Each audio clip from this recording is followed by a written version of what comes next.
We tend to forget that HIV and AIDS is a 100% preventable disease.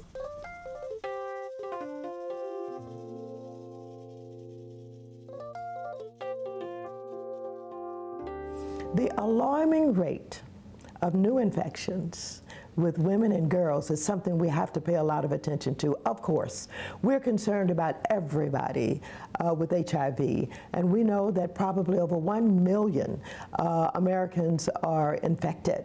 And we also know that perhaps maybe 56,000 or more come on new each year infected with HIV. But this idea that the young people seem to be that population which increasingly is most impacted by these new infections. We need to find a way to talk with young people. We need to make sure that they're included in the discussion, that they're included in the debate, and have more programs that's targeted toward them. The empowerment of women is so important as it relates to health care, as it relates to education, as it relates to economic development and opportunities. We have to make sure that women have equal opportunities and equal access to the American dream. So that we can have the kind of self-esteem that allows us to be empowered and to empower others. This special awareness for Women and Girls Day gives us an opportunity to target more effectively. I'm very pleased that President Obama lived up to his commitment which he made during the campaign to come forward and develop a national AIDS strategy. I'm very excited about this.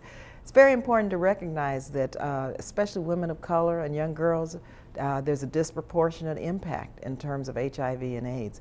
And so part of this plan has to include looking at how to address prevention, care, and treatment of women and girls, especially women of color and girls of color. To develop, a message and a way by which to approach dealing with this horrific problem. And so we see a focus on making sure that the attention and the funding and the programs go to the hardest hit communities. And who's harder hit than African Americans? The Affordable Care Act is so important for women and girls because before this, women had been considered, or being a woman had been considered a pre-existing condition.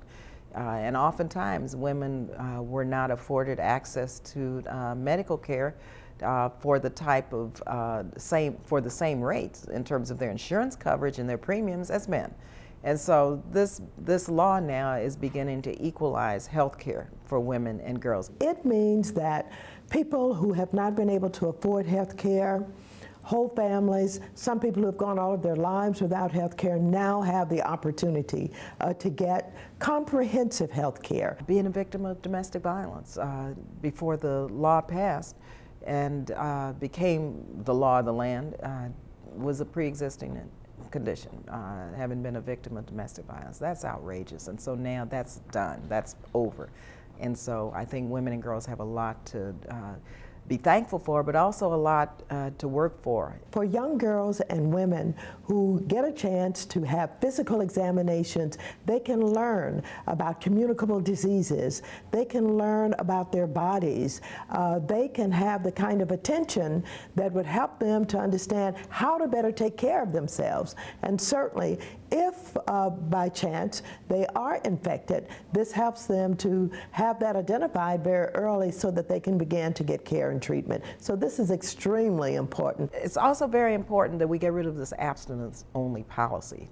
Abstinence only, fine. However, we have to have comprehensive sex education for our young people. Young people, young girls need to learn about the birds and the bees early so they can prevent unwanted pregnancies and the STIs and STDs and HIV and AIDS. We've moved away from just talking about disease to really looking at the broader picture of social determinants of health and recognizing how important that is to support the possibility of even achieving wellness for our communities. I think the assault on Planned Parenthood is an assault on women. It's an assault on women's health. And I know many young girls believe the right to choose, the right to privacy, the right to an abortion always was. Well, I remember the days of back alley abortions. And I hope that women of color and girls really get very involved in the political process and say that we are going to not allow them to take away our rights. And some of us who have focused on women's issues for many years will continue to do that, and we're going to have to engage some of the younger women in this struggle and in this fight also. As long as you're sexually active, AIDS is a possibility for all of us.